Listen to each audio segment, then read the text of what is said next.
গাড়ির ট্যাঙ্কে পেট্রোল নয়, ঢালা হচ্ছে আখের রস।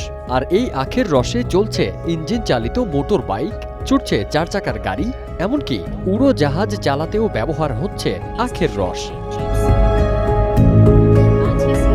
শুধু তাই নয়, একই আখ দিয়ে তৈরি জ্বালানিতে চলছে পুরো দেশের বিদ্যুৎ। হচ্ছে না কোনো লোডশেডিং, নিরবিচ্ছিন্ন বিদ্যুৎ পাচ্ছে দেশের মানুষ।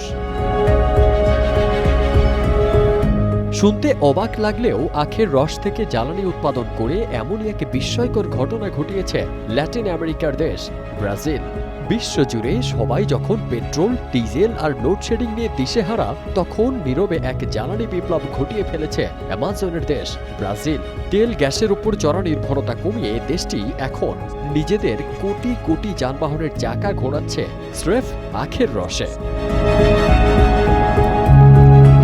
বছরের পর বছর গবেষণা ও উন্নত প্রজনন প্রযুক্তির মাধ্যমে ব্রাজিলে তৈরি হয়েছে উচ্চ ফলনশীল এনার্জি কেইন বা শক্তি আখ। তবে একটা বিষয় পরিষ্কার করা জরুরি, গাড়ির ট্যাঙ্কে সরাসরি কাঁচা আখের রস ঢালা হয় না।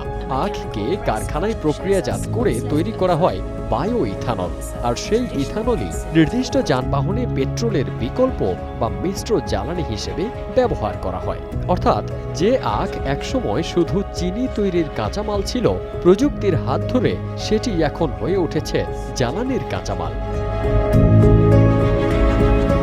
ক্ষেত থেকে আখ তুলে রিফাইনারিতে মাড়াই করার পর বের হওয়া রস থেকে বিশেষ প্রক্রিয়ায় তৈরি করা হয় পরিবেশ বান্ধব বায়ো ইথানল।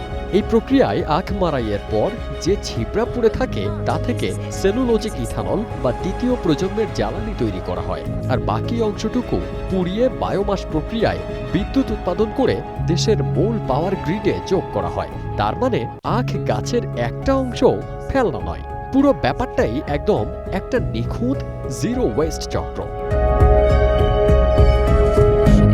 এই পরিবর্তন মানুষের দৈনন্দিন জীবনে যে কতটা মিশে গেছে তা ব্রাজিলের রাস্তায় নামলেই বোঝা যায়। এখানকার প্রায় 90% নতুন গাড়িতেই রয়েছে ফ্লেক্স ফিউয়েল ইঞ্জিন। এর মানে ড্রাইভার চাইলে 100% পেট্রোল, 100% ইথানল কিংবা দুটোর সুবিধাজনক যে কোনো মিশ্রণেই গাড়ি চালাতে পারেন। আবার ইথানলের দাম পেট্রোলের চেয়ে কম হওয়ায় সাধারণ মানুষ সহজেই এটি বেছে নিচ্ছেন।